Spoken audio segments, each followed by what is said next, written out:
હવે આપણે રાજગરાની પૂરીનો લોટ બાંધીશું. ઓકે. આપણે પહેલાં રાજગરાનો લોટ લઈશું. જી. હવે પિંચ ઓફ જેટલું સોલ્ટ લઈશું આપણે. ઓકે.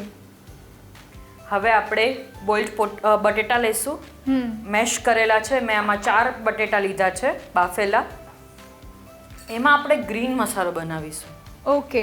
આ ગ્રીન મસાલામાં કોથમરી છે, પછી મીઠું અને ફોદીનાની પેસ્ટ અને મરચું તો આપણે એડ કરીશું.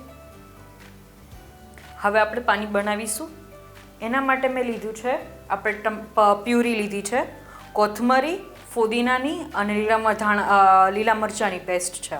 આપણે એડ કરીશું. ઓકે. ફક્ત એને આપણે મિક્સરમાં ક્રશ કરી લીધું છે. ઓકે.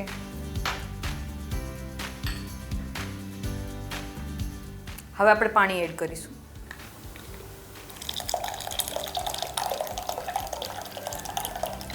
હવે આ પૂરીને આપણે વણી લઈશું.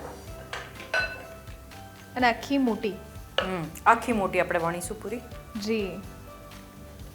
એની આપણે પતલી રાખીએ છીએ, આખું જે બનાવો છો એ કે એકદમ જાડું? ના, પતલી રહેશે.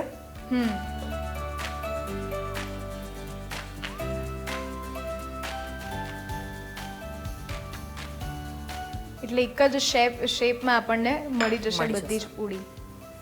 હવે એક્સ્ટ્રા પાર્ટ છે આપણે કાઢી લઈશું.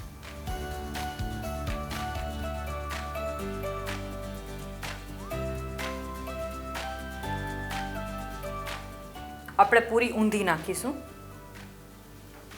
તેલ આપણું થઈ ગયું છે.